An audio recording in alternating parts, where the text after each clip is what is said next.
پاش ئەوەی لە کۆنگرەیەکی ڕۆژنامەوانیدا وەزیری شەهیدان و ئەنفالکراوانی هەرێم ئاماژەی بە هێنانەوەی 250 پارچە کەلوپەلی پاشماوەی ئەنفالکراوان کرد لە شاری بەغداوە بۆ شاری سلێمانی،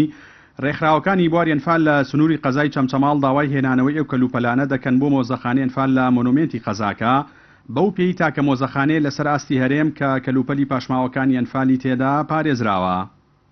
ئێمە وەکو ڕێکخراوەکانی ئەنفال بە تایبەتی وەکو ڕێکخراوی ئەمەک بۆ پرسی ئەنفال پێشنیاریەوەکەین داواکەین لە بەڕێز وەزیری شەهیدان و ئەنفالکراوان کە بە حوکمی ئەوەی ڕووفاتەکان لە مۆنومێنتی ئەنفالە لە چەمچەماڵ و داواکەین جلوبەرگەکانش بهێنرێتەوە بۆ مۆزەخانەی مۆنومێنتی ئەنفال لە چەمچەماڵ لەبەرەوەی ئەو جلوبەرگانی وەک ئەوان ڕێیانگەیان هی گۆڕە بە کۆمەڵەکانی مەهاری و نوگرە سەلمان و تۆپزاوایە بەشێکی زۆر لەو ڕووفاتانەش کە هی هەمان گۆڕی بە کۆمەڵ هەڵدراونەتەوە ئێستا لە مۆنومێنتی ئەنفال لە چەمچەماڵ بۆیە ئێمە لە مۆنومێنتی ئەنفال لە چەمچەماڵ مۆزەخانەیەکمان هەیە تایبەت بە ئەو پاشماوەکانی ئەنفالکراوان ئەوان لە شوێن ئەنفالکراوان بەجێماون وە لێرەوە داواکەین جلوبەرگانی کە گەڕێنراونەتەوە لە شوێنی کە دانەنرێن باشترین شوێن بۆیان مۆنومێنتی ئەنفال لە چەمچەماڵ. قەناعەتمان وایە ئەو 250 پارچەی کە لە گۆڕە بە کۆمەڵەکان لە خواروی عێراقا دۆزراوەتەوە شایانی ئەوەیە لە شوێنێکی گرنگ و ئەمینادا بنرێت بە تایبەتی لە مۆنومێنتی ئەنفال ئێستا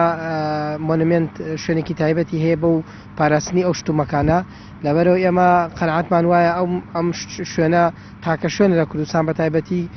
شوێنێکی بۆ دیاری کراوە بۆ بەشێکی تر لە ڕێکخراوەکانی بواری ئەنفال ڕەخنە لە حکوومەتی هەرێم و وەزارەتی شەهیدان و ئەنفالکراوان دەگرن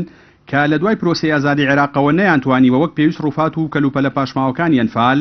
لە ناوچەکانی خوار و ناوڕاستی عێراق بگەڕێنەوە بۆ ناوچەکانی هەرێم و لە ئێستاشدا بەشێکی زۆر لەو ڕووفات و کەلوپەلانە بەرەو لە ناوچوون و فەوتان دەچن.